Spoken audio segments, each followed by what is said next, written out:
Hey guys, welcome to Off the Clock with Tom Devlin. I am so stoked to be back, and it's one of my favorite days of the year right now, Friday the 13th. And because it's Friday the 13th, I had to bring in a good friend of mine that I know because of Friday the 13th.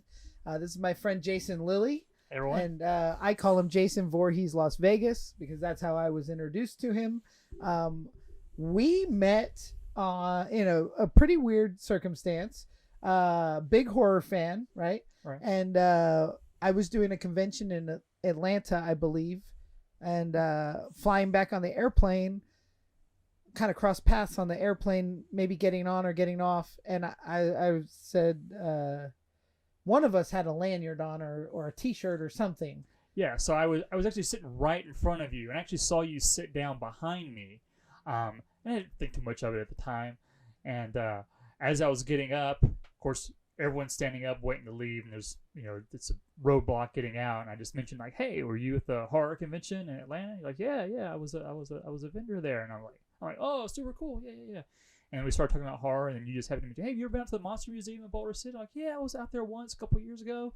You're like, "That's my store." I'm like, "No kidding! Like that's awesome!" And everything. And from there, that's where this relationship and I started. remember we got off the plane, get your bags, whatever, but we end up on like the tram, like standing right next to each other, and I was like, "Oh, we just kind of just said goodbye, but now we're standing next to each other." Yeah. So a little bit of small talk, but and then when later on, you had sent me a message and been like, "I'm gonna come up to the Monster Museum. I want to see it again," and we just always stayed in touch ever since. And eventually, you commissioned me to make you a Friday the 13th costume, which was pretty fun for me, and you got to perform as the dude himself. It was so awesome, and I still get people coming up to me and go, "I had no idea that was you in that costume. You were so good." Like I was in full Kane Hodder mode the whole time. I was never out of character. I never said a word.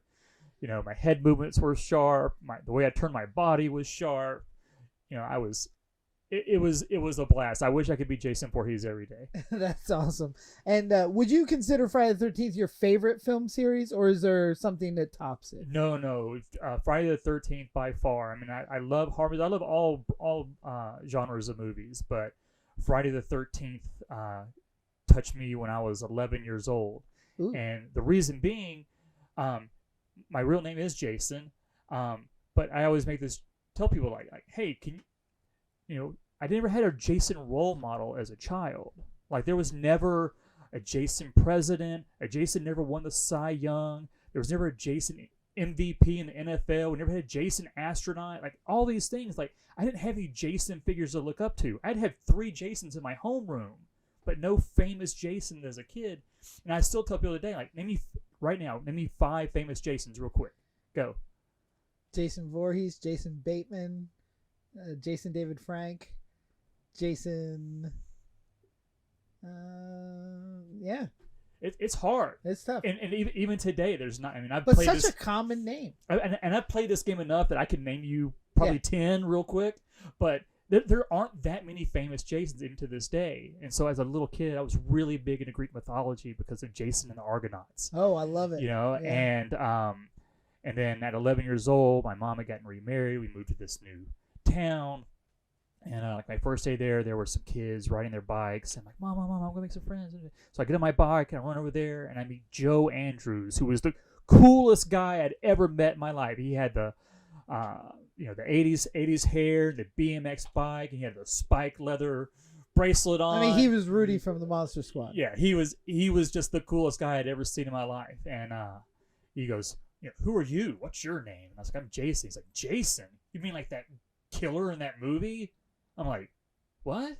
I think he's like Jason from Friday the 13th, and I'm like, I don't know what that is. He's like, "You've never seen Friday the 13th?" And I'm like, "No." He's like, "You want to?" And we went back to his house, and me and the other biker gang, there was 4 of us, we watched 1, 2, 3, 4 back to back, all at once, and I was just hooked for life. And I'm still in contact with Joe Andrews to this day. That's awesome. Yeah. Is he still as cool as he was then? No, he's not as cool as he was anymore. That's awesome. Yeah, but no, I mean, and I always say that the little things in life really steer your direction. Because had I not met Joe Andrews, and Joe Andrews had never seen Friday the 13th, I may not like movies at all. Yeah. But it was because of that, and because I had a person to relate to, Jason Voorhees. I was all in, and ever since I've been all in. When I was a kid, you had two camps. You had the Freddy camp and the Jason camp, right? And I was always of Jason camp. Like Jason, I was a Jason Voorhees guy my whole life. The first Jason movie I ever saw was Friday the 13th Part 5. And I lived in the middle of the woods in Pennsylvania, and it was pouring rain. I lived in this house that was just full of windows, just pouring rain. The fog lights are on, motion lights are on because of the rain, and you could see it. And beyond the rain is just wilderness and woods. And I flipped onto USA Network, and Friday the 13th Part 5 is on, and Reckless is running through the woods in that red jumpsuit in the rain. And I'm like, this is crazy, because this could be happening in my backyard. And a lot of people don't love Friday the 13th Part 5 because it's not really Jason, it's Roy, right? But I'm sitting there going, this could be anybody in a hockey mask in my backyard. It was terrifying. That movie was so scary, that moment. I was probably 11 or 12. And it stuck with me. And then I went to Mike Fisher's house and I saw Friday the 13th Part 4. And that I will never let that movie go. That's my favorite, one of my favorite horror films ever, my favorite slasher film. Without Tommy Jarvis, played by Corey Feldman, doing the makeup effects and making the masks and that stuff, that became what I wanted to do. When I had this cool video that I recorded off, I think off USA, of Part 4, but all the nudity was taken out and they replaced it with more monster stuff. So Tommy Jarvis pulling a mask out of the trunk that you don't see in the DVD release, or this cool monster in the tube where he's like, rah, rah. And there's parts, he cuts his finger off with a guillotine, and he does all these cool things that aren't in the theatrical release. Some of them are. I can't differentiate the two anymore, but it was just so cool to see this little kid making monsters. And then he defeats Jason by doing makeup on himself to make himself look like little Jason. And I don't know. I wanted to be an effects artist. I kind of had the inkling in my mind of wanting to make monsters for a living. And when I saw that kid actually doing it at a kid's age, that's when I was like, oh, I want to make monsters right now too, So it's really too bad that you saw the non-nudity version, because I saw the full nude version when I saw it, and to this day, Judy Ronson, I hope you're listening out there, and the Moore twins, oh yeah, some of the best nudity of all the Friday the 13th franchise. And I have seen that version many times now. My favorite nudity in Friday the 13th ever, though, is Part 5. Deborah Voorhees. Yeah, well, yeah. Crazy enough. Yeah. Has the real last name. Has the real last name. Best nudity maybe in cinema history. I don't know. Juliana Guile in the 2009 remake. On the water skis? No, that was Willa Ford on the water skis. But toward the end of the movie, she and Travis Van Winkle, who's kind of like the party's frat boy, he's kind of running the things, and the girl he's after kind of ditches him, so he just takes the next best thing. And there's a scene at the end where she's grabs a camcorder and she's right on top of him, and he's like, "You could win a titty contest, baby. You have perfect nipple placement." And it's just the most ridiculous thing you could say to a woman. But I don't know, Deborah Voorhees in Part 5, and then the belt strap to the tree was so cool. Oh yeah, in the same awesome scene. Kill. But that was a moment that I remember going, wow, I like chicks. I'm definitely a dude. This is awesome. And it's crazy now because, so growing up such a Friday the 13th fan, of course, there's different areas. My favorite Friday the 13th movie is still Part 4. It always will be. But then, of course, you get to the 7, 8, 9, and 10, the Kane Hodder era, right? And that's the cool guy stuff. When you're in high school, it's cool to I loved all the Kane Hodder stuff. Maybe not the best movies in the series, but Kane Hodder's the coolest Jason, right? So he moves great, he looks great. I'm a huge Kane Hodder fan. First horror convention I ever went to I met Kane Hodder, and I was a kid. I was like 15 or whatever, and I got this cool picture with him, and he wrote "See in Hell" on my poster or whatever, and the crazy thing is 20 years later, like, we're business partners. He's a very close friend. I know all the I really know all the Jasons now, and I know a lot of the cast members, and it's become such a weird out of body experience from my childhood of just like fiending over these movies, making lists of how many kills and how they killed them and this and that, to here we are, like those guys are my peers, Right. and then to meet someone like you who at an adult life is still a fan like that. Like, you still actively collect all of the Friday the 13th garb. I mean, like, Yeah. every cast member, and Yeah, like I'll fly clear across the country for that one Friday the 13th signature that I don't have, and I have all the posters signed by multiple people that have been in the films. So that's big to me.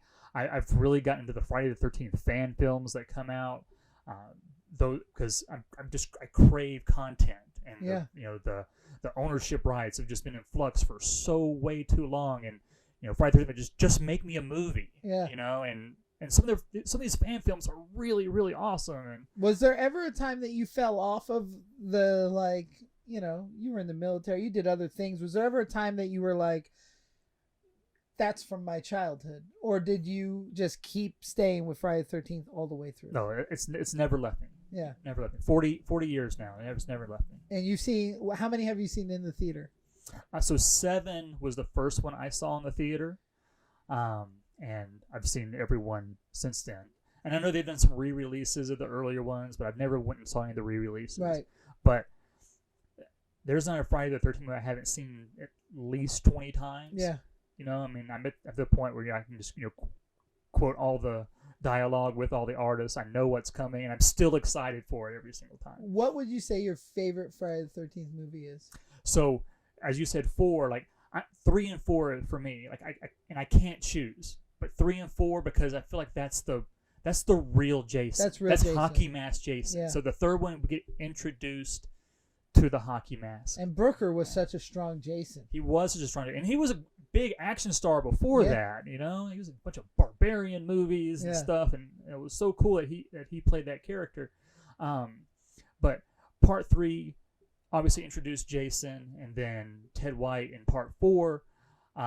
Just that's like one movie for me, because it literally takes place immediately. Yeah. It just rolls right into the next one. So I can't choose between 3 and 4, and I like all degrees of all the other Steve movies. Miner direct part 3?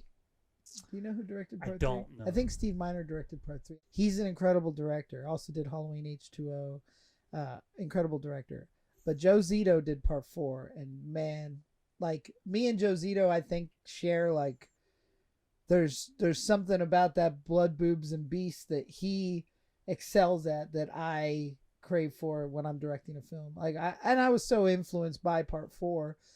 I mean, just the stuff with Crispin Glover, the twins. Like, there's so much production value in that movie without knowing that it would blow up. There's also a really great story. A lot of people like to know that Tom Savini came back and killed Jason, but that's not entirely true. Greg Canham originally had that job, and Greg Canham was the major effects artist. Did Lost Boys, did a lot of Benjamin Button. I mean, he's a very famous effects artist. But he had part 4, and him and Joe Zito could not agree. And his assistants were Matthew Mungle and Jill Rockow. So it was Greg, Matthew, and Jill Rockow. There might have been some other PAs or whatever, but they made all the effects for the movie. They did almost everything. And then Joe Zito fired Greg Canham. Couldn't get along with him. And then that's when Savini showed up. And Savini's very arrogant at that time. Well, John Vulish or Jim Cagle, one of these other guys sculpted all of that Jason. Like, Tom Savini didn't do that. He just ran the show. But Matthew Mungle and Jill Rockow stayed on like with him, and these are all union guys, and Savini's not. So there was a little bit of turmoil. It's a pretty crazy story from the inside that's never made it into the documentaries or the books or anything. But the effects crew, I heard this terrible secret. You know, the body on the raft that goes out and gets Judy killed? Ronson, yeah. Yeah. So that body was left in a. I was told this by people that were there. This is disgusting. It was left in like a storage shed out by the lake while they were shooting, and they came out to get it one time, and it had been violated. The Judy Ronson body had. I wonder if Judy knows that. I don't know, but some of the effects people were my mentors growing up, and I loved hearing about Friday the 13th Part 4, but nobody ever wanted to talk about Friday the 13th Part 4 because there was like a lot of turmoil within the effects, especially with Savini running around saying like, "This is my movie. I killed Jason," and it's like, well, you put the machete in his head. That's true. That is 100% a Savini effect. The rest wasn't always him, you know. But that's an effects guy's worst nightmare. Is like I've been on jobs where I feel guilty saying that I did that movie because 5 other people worked on it, and I don't want to take credit for other people's work, you know. But Part 4, definitely my favorite. What's your favorite out of the Kane Hodder era? So, and I'm gonna like your actual favorite movie, not your favorite experience. So I'll say, without question, my least favorite was Jason Goes to Hell, because that to me wasn't Jason. I don't need a backstory of why you're trying to explain how Jason stays but he Jason. Looks so cool. The little bit of Jason we got, he looks so cool. Yeah, meatball head. I love the meatball head Jason. Yeah, I love the transition from movie to movie, and I own a mask from all 12 movies, including the mother's head from Part 1. Oh, cool. You know, and I love that transition from every single movie and how he's evolved from all the damage he's taken on over all the years. But just they were too focused on trying to explain Jason, you know, and then he's a deadite from Evil Dead. It tied it into Evil Dead. Just come on, I just need slasher. Yeah, you know, and the one cool thing about Part 9 is it's the only Friday the 13th movie where a girl got naked and lived. Huh. Anything. So, the girl at the beginning. Yeah. You know what? If you watch the director's cut, she's not really naked. She's wearing combat boots. Oh, well, there you go. I stand corrected. Because she's supposed to be, but like you can see in the wide shots when she's jumping over the trees, she's got boots on. Yeah. But I love 7 for the fact that like he fought a superhero. Like he fought someone that was a formidable opponent. Yeah. For the first time. And honestly, I love 10 because again, there's another element to it. Like he was completely he was blown up. I mean, he was dog food at the end of 10, and nanites brought him back. I would say that Part 10 is my favorite Kane Hodder Jason movie. And it's such an unpopular opinion. A lot of people really were down on Jason X, but it is actually just a real ass slasher film in a different environment. And it's great. That one line where he's like, he just wanted his machete back. Yeah. At that point, you're like, oh my God, this movie's awesome. Yeah. Of course, everybody loves the smashing face, and I love the body going down the corkscrew, and there's some great kills in Jason X. But I also love Uber Jason. I love when he amps up. That was created by a guy named Stéphane Dupuis. He was also an early mentor of mine, and he never wanted to talk about Jason X, and I'd be like, come on, tell me all about blah, blah, blah, blah. Was it fiberglass? Was it a vacuum form? How was it done? And later on, I got to recreate Jason X for Kane, and that was really cool for me because I was so close to that movie. I love that movie. And it came out like in the very, like right when I was like blossoming as an effects artist, so I could go there and like pick it all apart. I'll never forget when Azrael picks that arm up when they're on the planet. He picks his own severed arm up, and it just flopped over. And I was like, was that real? Was that a green screen? How did they do this? I have to watch this 100 times, But I absolutely love Jason X. But I love Part 7. I mean, John Carl Buechler, the director, is my favorite effects artist. He's also a great inspiration as a director. I've had some wonderful conversations with him before he passed, and Part 7 was, I don't know that there would be Jason fandom the way there is if it weren't for Part 7 and Kane and John and the magic that happened on Part 7, you know. And it sucks because all the kills were like really taken out of the movie, you know.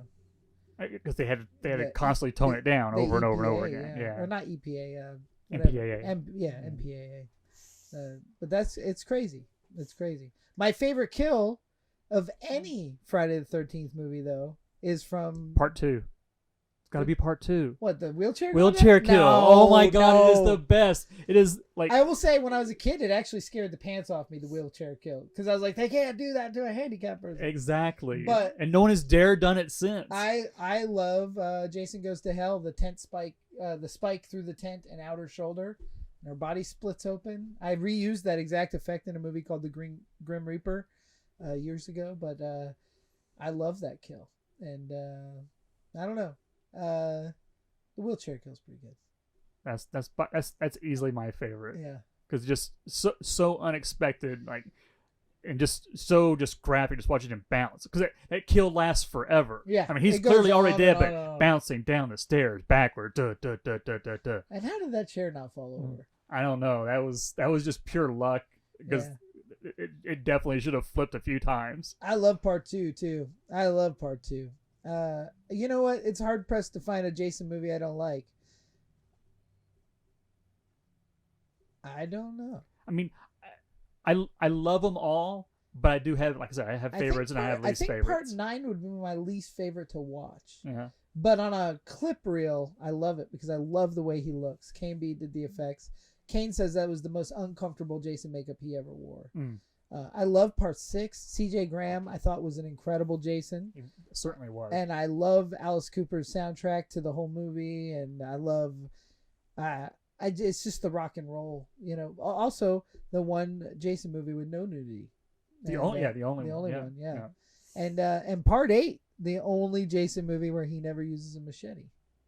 Wow, I've never realized. So that. The funny thing is when the McFarlane movie Maniacs came out, it looks like Part 8, but he's got a Jason Goes to Hell background behind him when those first toys came out, and he had the machete.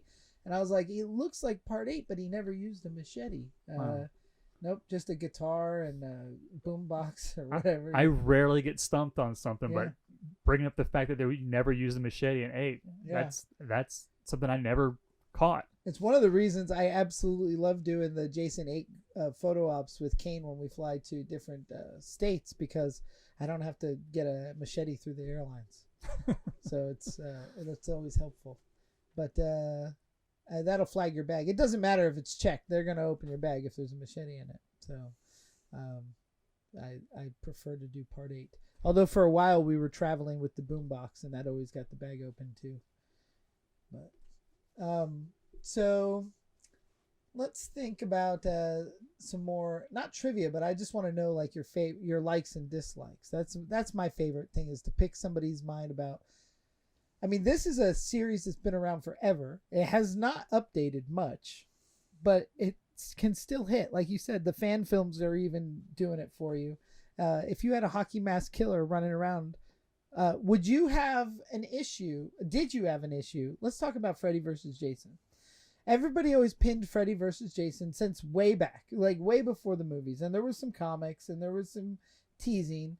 But when Freddy versus Jason happened, they removed Kane Hodder from the equation, put Ken Kirsinger in there. How did you feel? Honestly, I think that's the matchup everyone wanted to see. They wanted to see Kane Hodder versus Robert Englund. But once I saw it, I thought Ken Kirsinger did great. And something that I never realized about Kane until I met him, he's 5'11", just like me.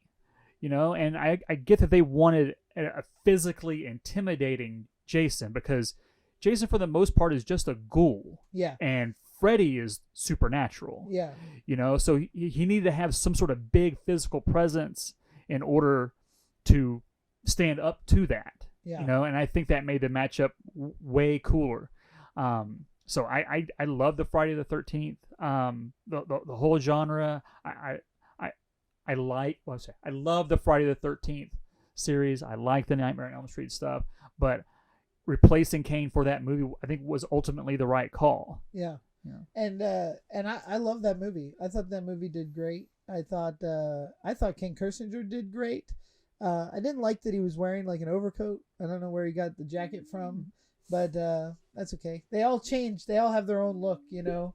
I just thought that was a little weird. Yeah, I even in Jason Goes to Hell when Ken, I'm not sorry, not when Jason Takes Manhattan, when Ken stood in for Kane for a few scenes, they're very different Jasons. Yeah. Kane's arms do not sway. Kane's arms are always by his side. Yeah. Ken Kirsinger's just strutting. You know, Yeah. those arms are swinging. You know, if he hears something, he, you know, almost does like a George Clooney kind of turn around to look and see what's going on, whereas Kane snaps his head real quick. Yeah. You know, so even then it was a very different Jason. No, not many people move like Kane. I mean, he's got his Jason thing down. That's his walk, and he'll always lead with the shoulders or whatever it is, and it's pretty awesome, especially to be around him when we're at these shows and people come up and puff their chest at him. And I'll never forget, I was on a movie called Ed Gein, The Butcher of Plainsfield with him, and this girl Adrienne France, who was like a soap star, he was throwing her off set, so I was just there to receive her and make sure she didn't fall over. And then one time after the take, she stepped away and he stepped up to me and he just chest bumped me like 2 inches, and I fell to the ground like a sack of potatoes. Like it was like a 1 inch punch, you know. It was like this little doop, and I just blah. There's so much power in what he was doing, you know. I mean, there's a reason Kane is the only one who's been multiple Jason, and to do it 4 times. I mean, he I think there's a lot of great Jasons out there, but he's Jason. Yeah. You know, that's, I mean, and again, like even when I put on my Voorhees costume for the first time, you know, I love all these, but I was Kane Hodder. I wasn't just Jason. I was Kane Hodder. Like that's who I wanted to mimic myself as. Yeah. Do you have a favorite Jason Voorhees that is your favorite performer of all of them? Is it Kane Hodder, or is it? Do you have? And if it is Kane, outside of Kane, who is your favorite performer? So I think Kane is. It has to be him because he did it so well, and he did it so well for multiple movies. So you really got to understand. For me, I felt like I knew Jason more because his presence was the same, and so I felt like I was with the same Jason for all that time.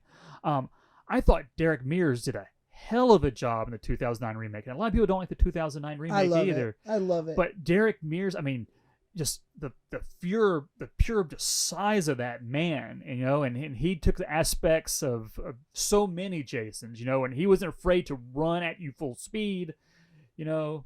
And he was just, I love the Derek Mears Jason. I like the remake.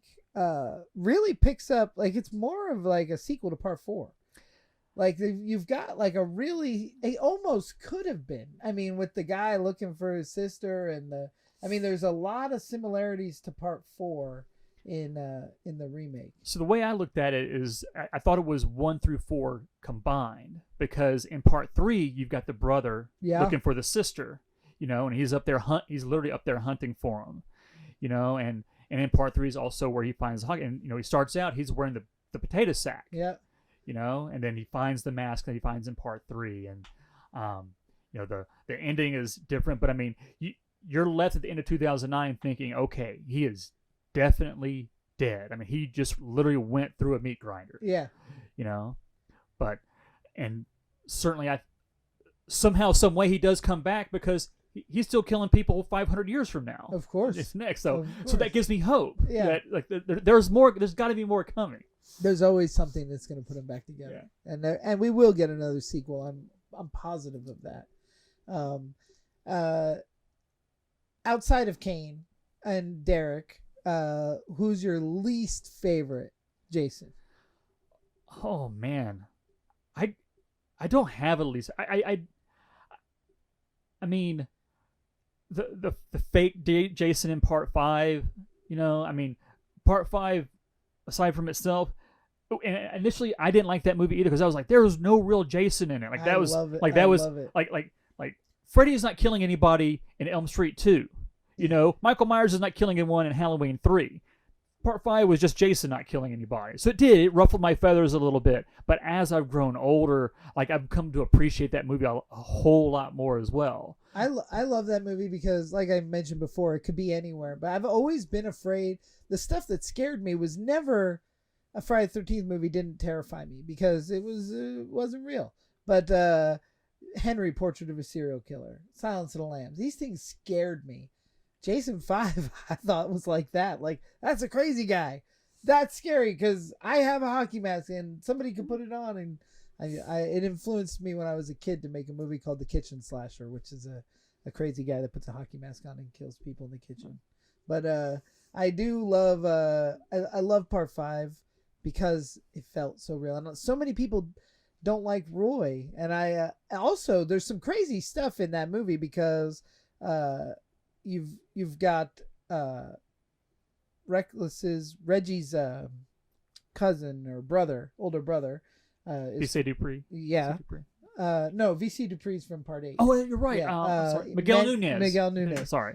Who's also from Return of the Living Dead. Right. And then the dude chopping wood that kills the guy with the candy bar, the wood chopper guy, is Suicide from Return of the Living Dead. This isn't a costume. This is a way of life. Oh, wow. And then in Part 6, you got Tom Matthews from Return of the Living Dead. And so there's a lot of Return of the Living Dead, my favorite zombie movie ever. And there's a lot of Return of the Living Dead love in the Friday the 13th world. I never realized the wood chopper was the same guy from Return of the Living Dead. He's Suicide from Return of the Living Dead. Yeah. And it's crazy to me. Shout out to Linnea Quigley, Return of the Living yes. Dead. That is the greatest nude horror scene of all time. I think by popular belief. Yeah. I might still go to Jason Voorhees on that one. But there was just and I can say my favorite nude scene as a kid of like discovering horror and sci-fi was Linda Hamilton in Terminator. The first Terminator. I think that might have been the first time I saw boobs, and I was just like, "Whoa, that's crazy." Yeah, you know? I mean, my first nude movies was all on the same day, and 4 of them. All of them. 1, 2, 3, 4, and so, and again, like, if there was ever any doubt, you know, that cleared things up very quickly, you know, like, and thank you to everyone that participated in those early movies that literally not only shaped my childhood but shaped my life. Yeah. You know. What do you think about now? You can go to Walmart and Target and CVS and find Jason toys. Like, how crazy is that? Yeah, because that was not something that was on the shelf anywhere when we were children. I used to hunt like comic book stores or weird flea markets to find. You could always count on, like, in the 90s, Spencer's Gifts. Spencer's Gifts always had something Jason. Usually Jason versus Freddy before it ever existed. Yeah, there was a lot. I mean, you could always get just a plain hockey mask. Sometimes maybe it glows in the dark. Yeah. But, like, that was the limit of Jason merchandise that you could find. Right, You know, there weren't a lot of Friday the 13th t-shirts even at that point. Right. Certainly no toys. Yeah. No, the toys really started with the McFarlane movie Maniacs probably in, like, 97, 98. And I remember that was a game changer, and they were $11.99, and I bought every movie Maniac, but Jason was my first one, and he looked so much cooler than the Freddy one that I was like, it was awesome. Yeah, I own one Funko Pop, and it was the first Jason that came out. Like, I've never bought another Funko Pop since, but I needed that one. That's funny. You know? See, I have a problem with Funkos because they're cute. I don't like cute things. Like this guy on your shirt doesn't work for me. No? He's too cute. I don't like cute Jason. I like scary, mean Jason, you know. But I heavily based my Teddy Told Me To character from my first movie on Jason Voorhees, you know, of different elements of him, and I have been a Jason fan my entire life, and I can't really imagine going into working on movies or being a part of this if it weren't for my love of Friday the 13th and collecting all the VHS tapes and all the different covers. And now we have a director's cut of Jason Goes to Hell.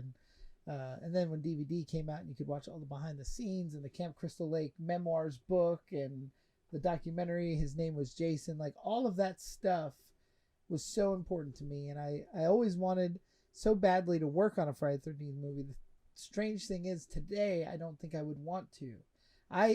I like Friday the 13th when they were low budget horror films, and now they're big blockbusters, and I don't want to be involved with that chaos. I would have loved to be the guy on a Friday the 13th movie, but I get to do the conventions, and I make these costumes for Warrington Gillette or Kane Hodder, and I just made a mask for Tom Matthews, and just doing things that with the Friday the 13th family, it feels full circle. And for me, it's Instagram, which I never as a child did I think I would know my heroes. Right.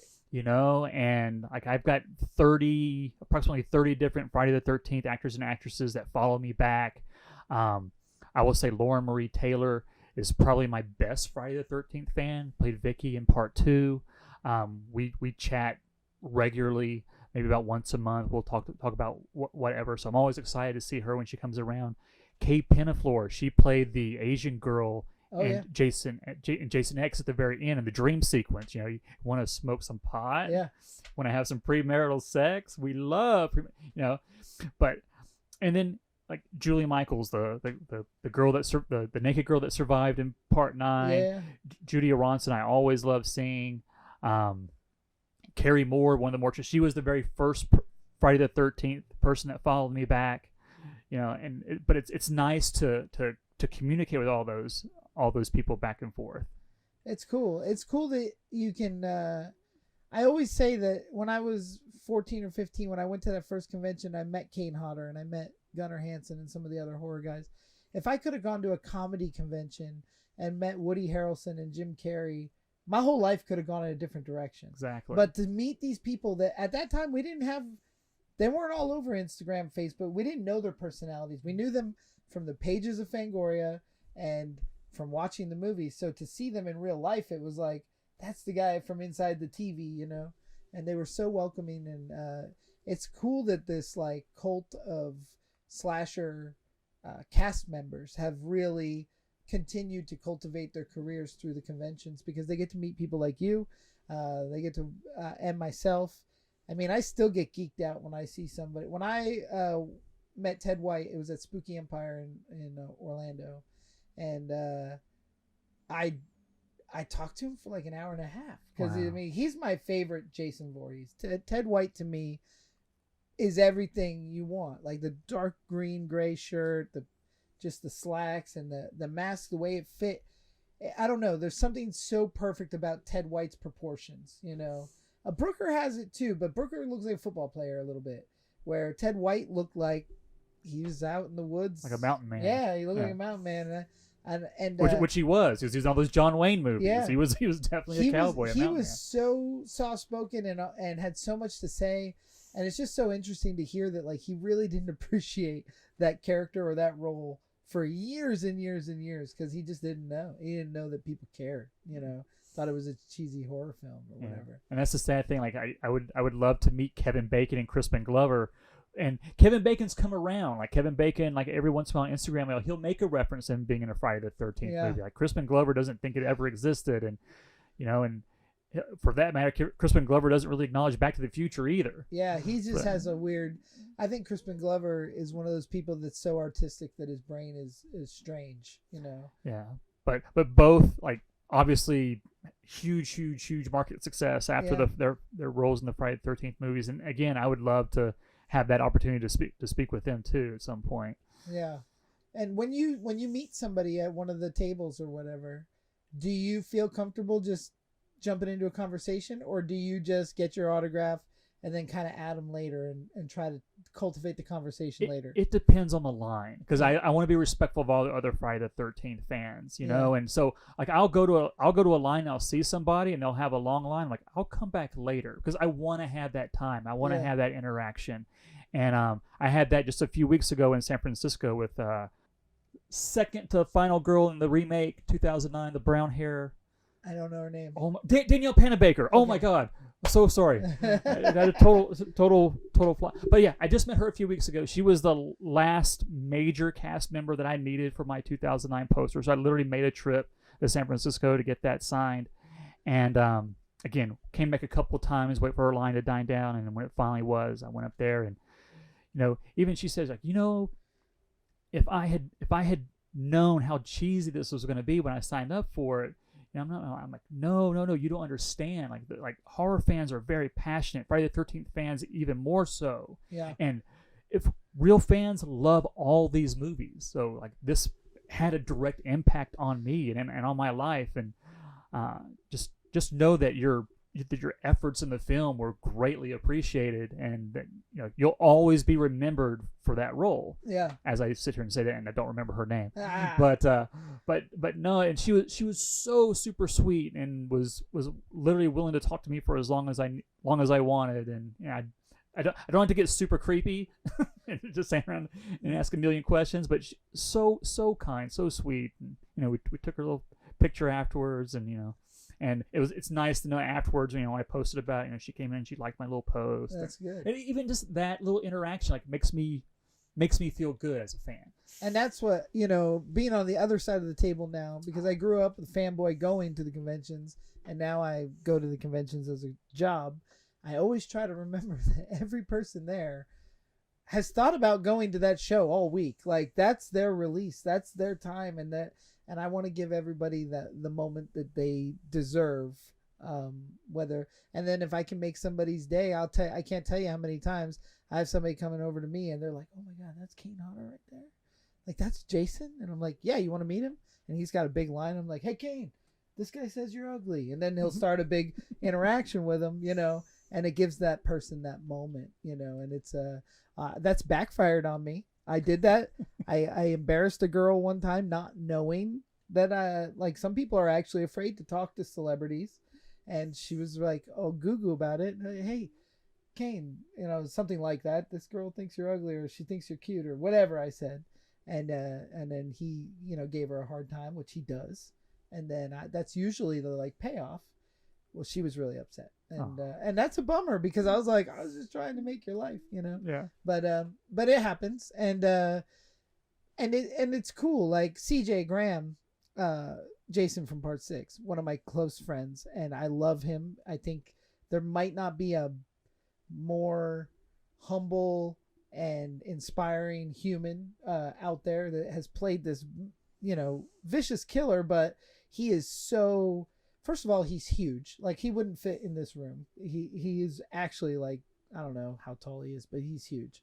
And but he's just one of the nicest guys ever. One time he used to come by the Monster Museum all the time because he lived in Kingman and he would fly out of Vegas. So one time he stopped by and my dad was here, and I have this Alice Cooper jacket that I had airbrushed Alice Cooper's face on the back, and he's like, "Hey, Raj, can I borrow this jacket?" And my dad's like, "I guess." Jason Voorhees asked you for something at the Monster Museum. We usually say yes. And then he came back. Went on the airplane. Came back on Monday, and it was signed by Alice. He had the bottom rocker signed, and I thought, who does it? He didn't have to do that. Yeah. First of all, he remembered the jacket was there. Second of all, and then we've shown up, and like he's left, like he'll just throw some autographs under the door. But it's just he's a wonderful dude.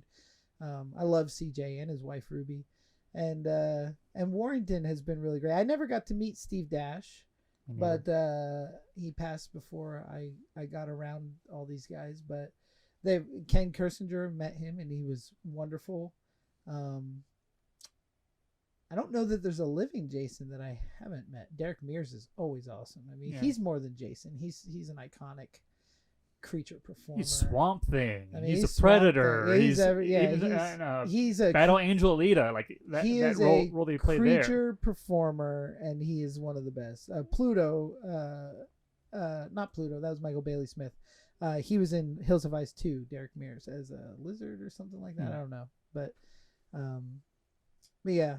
But I'll tell you, like Warrington Gillette, certainly I think of all the Jasons, like he's the most interactive. Like he doesn't stand behind a table. He's right out there in front. He'll grab you. He'll throw you around. Like he really he loves going to these conventions. And the first time I met CJ Graham, also it was at a convention where Alice Cooper was there also, and Alice Cooper was the first one I went to, and Alice Cooper did a big self-portrait on the hockey mask on the movie poster for Part 6 for me. And then when I took it to CJ, he was like, "Well, first of all, gotta have a talk with Alice because this is where I sign. This is my spot. So he autographs it, and then of course he draws a little Jason hockey mask on there too. So he has his own self-portrait on there, and just super, super nice.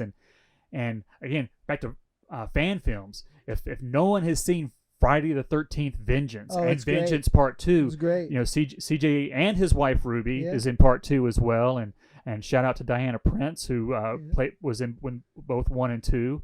But that is probably by far my favorite Friday the 13th fan film is Vengeance, and the what is it? Never Hike in the Snow, Never Hike in the Dark, Never Hike Alone. I'm sorry, Never Hike Alone. Like that series is also really, really good. And there's so much. Roseblood is another one, and most of these bring back characters from the Friday the 13th movies, whether they're playing their original characters or whether the actor themselves.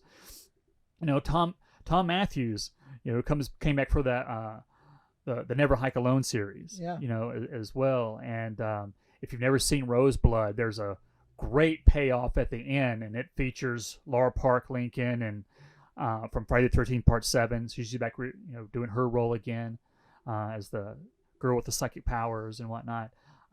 Again, I've never had a bad experience being a Friday the 13th personality at any of these shows, but people should, if you're craving that Friday the 13th content, you got to check out some of the Friday the 13th fan films. And you can find most of those fan films are all on YouTube, and you can watch them for free. Yeah. I just saw one that was it's just called Night of the Beast, but it's a Friday the 13th fan film, and it's Jason versus Bigfoot. And as ridiculous as that sound, it's you've got to see it because it's that ridiculous, and again, made by fans for fans, just a really, really great movie. I can't get enough, and you'll always see people like they're looking for backers for their next Friday the 13th project, and I'm one of those people that's out there every time because I want content. Yeah. Well, have you ever thought about making your own? Have you ever thought about making your own fan film? I've thought about being the president of the United States. I have thought about being Crocodile Dundee. I've thought about doing everything at some point in my life, but the reality of it is, thinking about doing it and then actually doing it, just two different things. Not knowing if I have enough. I think that you're connected with a group of people that have all the production equipment you'll ever need. Well, that's a very good point. I would certainly be open to exploring that topic with you, Tom. Yeah. Because I could certainly put together a storyboard very quickly, and something maybe we could look into. Yeah, I don't know. There might be a fan film weekend in the future. I don't know if we're going to make a whole feature film out of the thing, but I don't know. Well, I like that Serena Vincent is a local product again. Oh yeah. And I'm sure she'd be a lovely addition to a great Friday the 13th fan film. Have you met Serena? I have met Serena. She's wonderful, wonderful human. Such an amazing girl. I actually met her in Cincinnati at Horror Hound, and I even asked her. I'm like, hey, are you in Vegas? And she's like, who told you that? No one's supposed to know that. Everything. I said, well, I mean, you shot. I mean, after Not Another Teen Movie, after Cabin Fever, you did what was it, Murder Set Pieces that she did. Oh, yeah. Here in Vegas. And I said, I just thought maybe you might still be in the neighborhood. I know you're originally from here. She goes, actually, my husband and I would just move back. Yeah. I hope she mind. It's not a secret anymore. Okay, good. I hope she doesn't mind that I'm saying it because I know she had her friend out here promoting an event one night, and I saw that she was on the podcast. But yeah, I mean, I would definitely be open to sitting down and putting something together for a fan film for sure. I think it could be cool. I just think it's fun. It's a blast, and I think. Like I said, I made Teddy Told Me To, and so much of Friday the 13th was in my mind. I always said I wanted to be somewhere between Friday the 13th Part 4 and Sleepaway Camp 2. Those are like my two favorite slasher films of all time. Wow. And I would put those two together, and that's just the fun-ass movie that Teddy Told Me To became. I don't think I've ever seen Sleepaway Camp 2. Oh my gosh. But I put it on my Christmas wish list of this year for the family. Sleepaway Camps 2 and 3. Well, because I've never seen them. Part 2 is right behind part 4 of Friday. Wow. Sleepaway Camp 2. Those are my 2 favorite slasher films ever. And I know everybody's like Halloween and blah blah blah. I love those movies. I'm not saying any movies are bad. My 2 favorite are Friday 4, Sleepaway Camp 2. Yeah. And to put them together, that is Teddy Told Me To. I mean, it's the same movie, just in a haunted house, not in the woods. But and then I love in Teddy Told Me To, we had C.J. Graham in there as our groundskeeper, and he passes off the iconic Rambo knife from part 6. And then also we have Warrington gets killed, so Teddy kills Jason, meaning that we're the top dogs now. Nice. But it has been pretty awesome. I've never let go of my fandom for Friday the 13th Part 4. When you come to the Monster Museum, there's a Freddy figure, there's a Michael Myers figure, there's a Jason room. Exactly. It's there's definitely a favoritism there, and it goes right back to my childhood, just staying up and watching those movies and sharing them with my friends. And me and my buddy Chuck used to watch every Friday the 13th movie after snowboarding, when we're all tired. And I don't know. It's an amazing moment of my childhood. It followed me up into when I became an effects artist, and then stopped, and kind of let me just go with my career. Almost when my fanatic-y side of me started to dissipate, those movies stopped. And it'll be interesting to see if they kick back into making sequels like how Star Wars has, how hooked I get back into Friday the 13th. And I know they've been flirting with this TV series. God, I wanted it to happen. It's in, it's out, it's in, it's out. But I will tell you, the closest I've gotten to this is there used to be an escape room in Arizona. It was called Survive Jason. And so as soon as I heard about it, I immediately booked a room, reserved my spot, and went down there. And it's set up like a campground. And you can have as many as 12 people in the camp at any given time. And you have to go in as a team of 2. Now, as you go in as a team of 2, there are 3 different puzzles that you can solve. And then once you solve that puzzle, then get back to the entrance of Camp Crystal Lake to survive Jason. Now, the problem with that is there's 3 puzzles for 12 people. Right. 6 teams of 2. Yeah. So there's absolutely no way possible that 3 teams could ever possibly survive. And then the fact of the matter is, people, once they do grab pieces, don't want to share with anybody else. They're hoping that person just goes ahead and dies so they can get their pieces so they can solve. And it's a complete, it's just Looney Tunes. And sure enough, we're in camp for literally 2 minutes, and here comes Jason stalking through the camp. And I got goosebumps right now just talking about it. It was one of the most incredible experiences I've had in my life. It's silly to say, but here he is, and one after, it's he has a foam machete, and he comes by, and if he hits you with a machete, you're dead. And you can't kill Jason because he's Jason. Yeah. But you can slow him down. You could put on a woman's shawl and a wig, and you can say, "Jason, mother is talking to you," and he'll stop and he'll freeze for a few seconds. And there were some other things you could do. If you stabbed him with a weapon before he stabs you, he has to again pause for 10 seconds while you run and continue to look for clues. But sure enough, it's a 30-minute escape room. So 30 minutes went by, 10 people were dead, me and this other guy, and you're so busy running, you don't have time to solve a puzzle. The camp wasn't that big. It was literally about the size of half of a basketball court. Okay. So Jason is on you whenever he wants to be on. Yeah. Everything, and luckily I am super fast. And so at the 30-minute mark, they call it, and Jason freezes. And they're okay, there's a 5-minute overtime. This is your last chance. Send in the other Jason. So now there's 2 Jasons stalking. The other guy died right away, and I'm still outflanking him, outmaneuvering him. But just because I survived the time doesn't mean that I survived Jason. Right. You know, so finally I was just, you know, there's like a minute left, and they were both just standing there. And I said, "Come get me, you motherfuckers!" And I just ran right at them, like I was gonna do something. And like I think they were actually like, "Oh my god, what is this guy about to do?" And I just dead stopped in my tracks right in front of them, and they both took their machetes and whacked me. And so I got killed by Jason too. So that's awesome. But it was such a great experience, and I don't know what happened to it, because literally there were people that flew in from Seattle to do this adventure, and it was so great. It was so well set up. I don't know if someone that thinks they might have owned the production rights just went there and just tried to shut it down or threatened with a lawsuit or whatever, but like it just stopped almost as suddenly as it started.